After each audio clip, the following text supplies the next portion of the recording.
നഗരത്തിലെയും ഗ്രാമത്തിലെയും കുട്ടികൾക്ക് പ്രത്യേകതകളുണ്ടോ? ഇത് ശ്രദ്ധിച്ചിട്ടുണ്ടോ? വിദ്യാഭ്യാസ സൗകര്യം, കുട്ടികൾ അനുഭവിക്കുന്ന സ്ട്രെസ്, കളിയിടങ്ങൾ, ബന്ധങ്ങൾ, പ്രകൃതി, മലിനീകരണം എന്നിവയെ എല്ലാം എങ്ങനെയാണ് കുട്ടികൾ അനുഭവിക്കുന്നത്?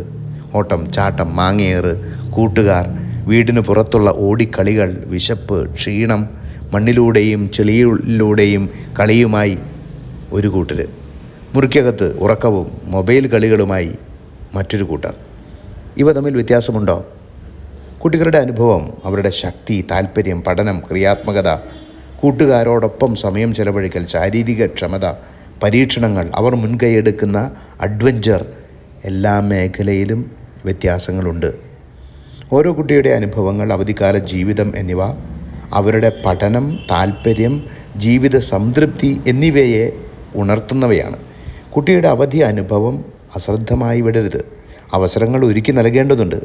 ടൗണിൽ മുറിയിൽ കുടുങ്ങിപ്പോകുന്ന കുട്ടികൾക്ക് ബാല്യത്തെ അടിച്ചു പൊളിച്ച് അനുഭവിക്കാൻ, കളിക്കാൻ, കൂട്ടുകൂടാൻ അവസരമൊരുക്കി കൊടുക്കണം. ബന്ധുക്കളുടെ വീടുകൾ, ക്യാമ്പ്, കുട്ടികളോടൊപ്പം കളിക്കാൻ വേദികൾ ക്രമീകരിക്കണം. ഗ്രാമത്തിലുള്ളവർക്ക് ഉന്നതമായ വിദ്യാഭ്യാസ സൗകര്യങ്ങളും പ്രത്യേക പരിശീലനങ്ങളും ലഭിക്കാവുന്ന സൗകര്യങ്ങളും ഒരുക്കി കൊടുക്കണം. കുട്ടികൾ തങ്ങളുടെ ബാല്യം അനുഭവിക്കട്ടെ. നല്ല ബാല്യം ഉണ്ടാകുക എന്നതാണ് ഒരു വ്യക്തിക്ക് ലഭിക്കാവുന്ന ഏറ്റവും വലിയ ഭാഗ്യങ്ങളിൽ ഒന്ന്. കുട്ടികൾക്ക് പ്രോത്സാഹനം ലഭിക്കുന്ന ചുറ്റുപാടുകൾ, കളിക്കും വിദ്യാഭ്യാസത്തിനുമുള്ള അവസരം, സുരക്ഷിത സാഹചര്യം എന്നിവ ഓരോ കുട്ടിയുടെയും അവകാശമാണ്.